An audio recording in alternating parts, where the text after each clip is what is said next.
Então, ouça isso. Se houver uma coisa que os fãs de futebol adoram, é um goleiro maluco, não tem nada mais divertido do que isso, e olha.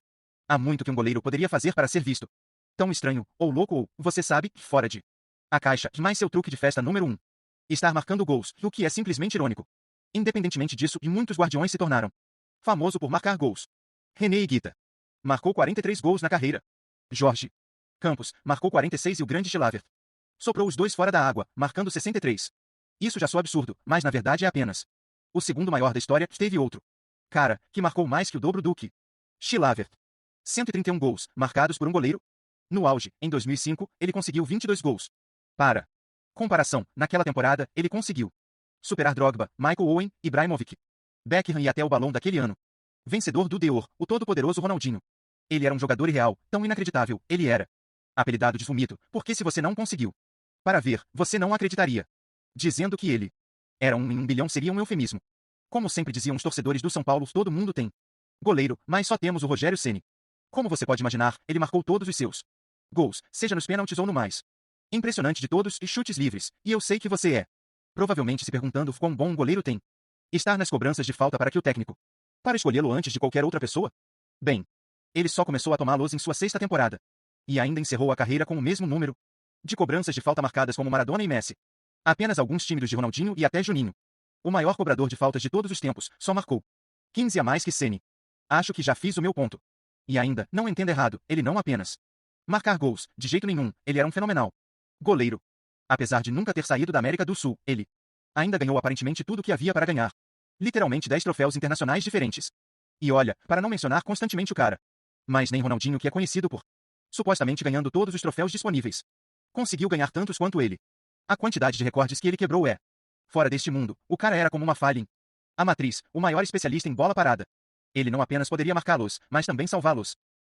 Quero dizer, escute, ele literalmente segura o recorde de maior número de defesas de pênalti na história do esporte e além de tudo isso, há também um monte de outros discos, como ninguém nunca jogou mais partidas como capitão do que ele ou não. Alguém já ganhou tantos jogos por um único clube quanto ele fez. Ele até conseguiu se tornar o primeiro e único jogador a ser nomeado para o Ballon d'Or sem nunca ter jogado na Europa. Mas se você pergunte a maioria dos torcedores de futebol europeus sobre ele, nem sei quem ele é, mas eu realmente acho. Se ele tivesse vindo para a Europa, eles facilmente considerá-lo um dos maiores de todos os tempos. Mas você sabe o que é engraçado, apesar de tudo isso. Realizações, ele chegou extremamente perto de não.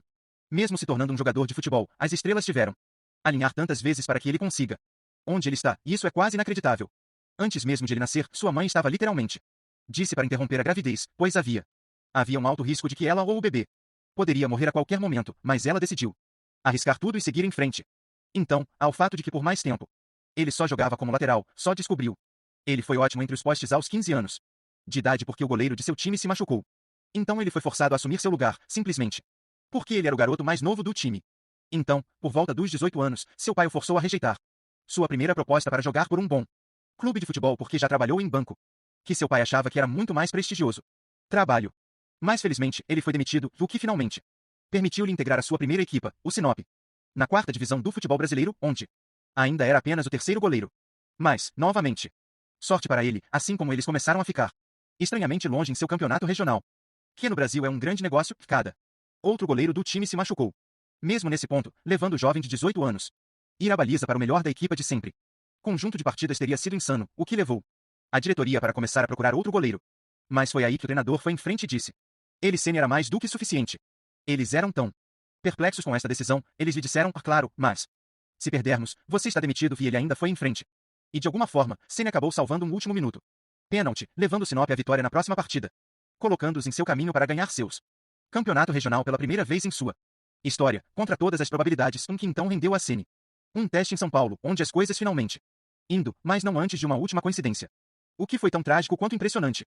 Então, nos primeiros 3 anos no São Paulo, ele voltou a jogar na academia, e seu time estava muito sucesso, mas Ceni foi apenas o segundo goleiro. O São Paulo estava até querendo mandá-lo para uma equipe menor, como ele sempre foi ofuscado pelo seu homólogo, Alexandre, um jovem goleiro, que já estava recebendo bastante de chutes no futebol de primeira equipe, como um dos olheiros do time certa vez afirmaram que Alexandre foi muito melhor que ele, não só no gol, mas com os pés também.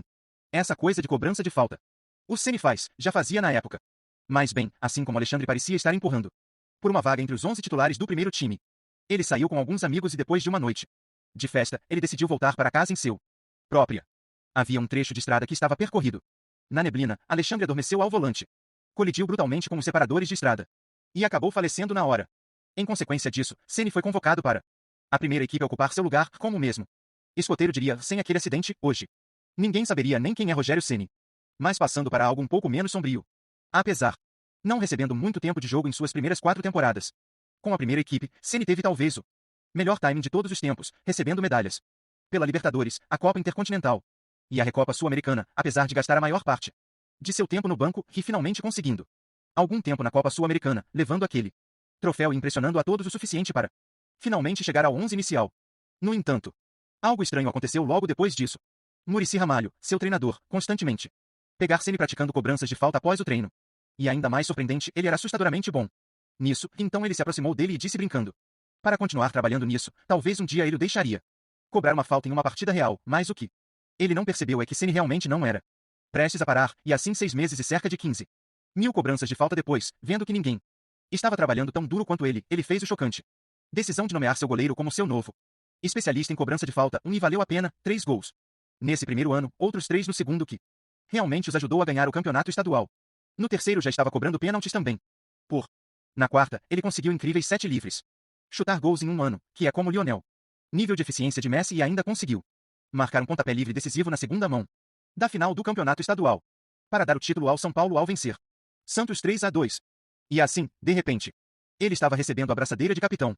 Mas apesar disso, honestamente, o início do século foi uma época muito difícil para Ceni. E acho que a melhor maneira de explicar por que é abordar o elefante na sala. E quanto a seleção nacional? Bem, ao contrário do que você pode pense, ele realmente jogou para eles e troféu. Sábio, ele foi mais uma vez muito bem sucedido. O problema é que, por algum motivo, ele estava quase sempre no meio de alguma controvérsia. Em 97, foi convocado para as confederações Copa, e até ganharam tudo, mas ele acabou se metendo em confusão com o técnico Mário Zagallo, com Ceni contando a imprensa que lhe faltou liderança depois de alguns seus companheiros de equipe rasparam seu cabelo como uma brincadeira. E bem, Zagallo ficou tão bravo com seu comentário. Ele literalmente nunca mais ligou para ele. However, by 98 Vanderlei Luxemburgo took over. E tomou Ceni como seus muitos guardiões, mas então ele recusou-se a assumir a culpa por 2 gols sofridos. Supostamente devido aos seus erros, e ao público se voltou contra ele, o que fez as coisas difíceis de novo. Na hora Scolari chegou, suas chances diminuíram ainda mais, pois o gerente insistia em ligar para Marcos, um goleiro de quem ele era pessoalmente próximo. Ainda assim, em 2002, ele foi convocado para o Mundo Copa e apesar de não conseguir um único minuto de hora do jogo, ele conseguiu adicionar esse troféu ao seu retomar, mas infelizmente isso seria bonito muito a última vez que ele conseguiria colocar o camisa amarela, apesar de ter apenas 29 anos na época. Na realidade, como despretensioso e bem comportado. Por mais que parecesse, Ceni tinha uma tendência a ficar em controvérsias. Apenas um ano antes do Mundo Copa, ele foi acusado de forjar uma oferta de contrato, supostamente enviado a ele pelo Arsenal, como forma to force São Paulo to Encrease Ris Vages, o que acabou levando-o a ser proibido de jogar por 29 dias e rumores de que ele seria expulso do clube, mas em vez disso, ele não só acabou conseguindo o aumento que queria, ele insistiu. A oferta era real e até processou o jornalista, que deu a notícia por difamação e, na verdade, estava a um passo da final, então chicoteando contra seus críticos mais uma vez, alegando que ele não poderia ser criticado por pessoas que podem mal controlavam a bola, o que só enfurecer ainda mais os fãs, levando-os a começar vaiando Ceni e pedindo que ele fosse dispensado para o banco. Mas mais uma vez, de repente as estrelas alinhados, permitindo que ele atingisse um pico hipnotizante. Então, uma administração praticamente não pagou atenção aos fãs e manteve sua fé em ele, e como resultado, ele voltou em boa forma e os levou à Copa Libertadores uma vez. Mas, e lá ele finalmente conseguiu sua redenção. Depois de ficar invicto em todo o grupo palco, ele foi para os nocautes com um incêndio nele como nunca antes, parando cada remate que o Palmeiras levou à baliza ao longo dos 2 pernas e até mesmo marcando um pênalti. Depois disso, ele passou para o trimestre finais contra o Tigres e os derrotou por 4-0. Vitória nula que viu Ceni não marcar apenas um livre chute, mais 2 na mesma partida. Em um ponto, quase se juntando a Chilavert como o único goleiro a marcar um hat-trick, mais, infelizmente, o terceiro de sua. As tentativas de cobrança de falta só conseguiram acertar a barra. Adicione a tudo isso um pênalti de última hora no semifinais e uma atuação heroica na final e não só levou o troféu, mas ele tinha colocado em um dos melhores goleiros performances de todos os tempos, levando os fãs ao seu lado mais uma vez e acumulando absurdos 5 gols. Na competição, para um pouco de perspectiva, Robinho foi o segundo maior da competição. Artilheiro e só marcou uma mais do que essa aberração de um goleiro. Como você pode? Imagine, Ceni foi eleito jogador do torneio. Mas antes de ficar todo animado sobre essa conquista, deixe-me dobrar para você Mais tarde naquele ano, eles entraram no mundo dos clubes. Copa, e Ceni não só entrou na garra na semifinal, marcando o gol decisivo em 3-2 vitórias contra o Al Ittihad, mas ele também fez uma melhor desempenho em campo na final, que levou o São Paulo a vencer o Liverpool e o Ceni a novamente levar o prêmio de jogador do torneio. No final do ano, Ceni era campeão mundial. Havia se consagrado como o melhor goleiro na América do Sul e marcou 22 gols, incluindo 10 gols de falta. Para comparação, o máximo que Messi já conseguiu foi 8-1 e ainda Ceni nem sequer conseguiu uma indicação ao Ballon d'Or. Difícil encontrar outra razão para isso, além do fato de não ter jogado na Europa. Mas felizmente, ele não desistiria ainda. No ano seguinte, ele se viu novamente em a final da Libertadores, mais uma vez de alguma forma, marcando alguns dos gols mais decisivos da competição, mas faltando 5 minutos para a final e o placar agregado empataram em 3-3. Ceni fez uma confusão de cruz e observou como sua chance de dobrar seu sucesso veio para um fim. No entanto, restava uma esperança. Depois 15 anos sem vencer o campeonato, São Paulo teve uma chance notável de levar o título. Na temporada, Ceni tirou o pó das luvas e manteve indo, colocando uma de suas melhores performances de sempre na partida que veio logo após a final. Então, imagine só, o São Paulo perdia por 2-0 para Cruzeiro, a torcida ficou quieta, como se estavam testemunhando um funeral, e afinal, uma derrota faria com que eles caíssem para o segundo lugar. Lugar 1 e de repente, o árbitro aponta para a marca, pênalti para o Cruzeiro. Se marcar, o jogo ficará praticamente fora do alcance do São Paulo, mas ali mesmo, Ceni leva tudo para o próximo nível e defende o pênalti. Ainda empolgado com sua defesa, alguns momentos depois, o árbitro sinaliza para a cobrança de falta, ele corre toda a extensão do campo, pega a bola e bate no canto superior, mas ainda assim ele não estava feito. No segundo tempo, ele subiu no campo. Novamente marcou a segunda cobrança de pênalti do jogo, empatando a partida e garantindo um único ponto para sua equipe, que não apenas manteve viva sua invencibilidade, mas também os manteve no topo da tabela, quando todos parecia perdido.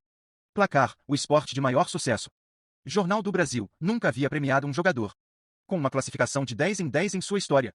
Aquele dia que chegou ao fim, segundo eles, Ceni tinha colocado desempenho perfeito. No final do ano, São Paulo tinha de fato conseguiu levar o título. Ceni ganhou o prêmio para o jogador do ano da liga, o único sempre goleiro a fazê-lo e tornou-se oficialmente o maior jogador da história do clube. E se isso não bastasse, ao longo dos seguintes 2 anos, Ceni levaria a equipe não só para revalidar seu título, mas tornar-se 3 vezes campeões nacionais, o mesmo número de títulos que o clube conquistou desde a sua criação. Na segunda dessas 3 temporadas, Ceni conseguiu não apenas incríveis 10 gols, mas também conseguiu sofrer apenas 14 vezes nos 35 jogos do campeonato que jogou, permitindo ao São Paulo encerrar o ano com uma margem de 15 pontos separando-os do resto da tabela, já que Ceni não só levou o campeonato, prêmio de jogador do ano mais uma vez, mas também finalmente ganhou sua indicação ao Ballon d'Or, uma das conquistas mais impressionantes do esporte. No ano seguinte ao tricampeonato, Ceni quebrou o tornozelo, já tinha 36 anos. Gritos foram suficientes para mostrar o dano que tinha foi causado, mas independentemente disso, ele voltou, e até então, o São Paulo lutava para igualar os resultados de anos anteriores, mas Ceni ficou até os 42 anos de idade, e ele só ganhou mais um troféu sobre seu carreira, seu 10º e último troféu internacional, a Copa Sul-Americana. Até então ele só conseguiu treinar depois de tomar analgésicos intensos, mas ele ficou, porque o time precisava dele, e nada era mais importante que a equipe, e então, em sua final, palavras como jogador do São Paulo, ele disse aos torcedores que só tinham pedido para eles que suas cinzas fossem ser espalhado em seu campo no dia em que ele morresse.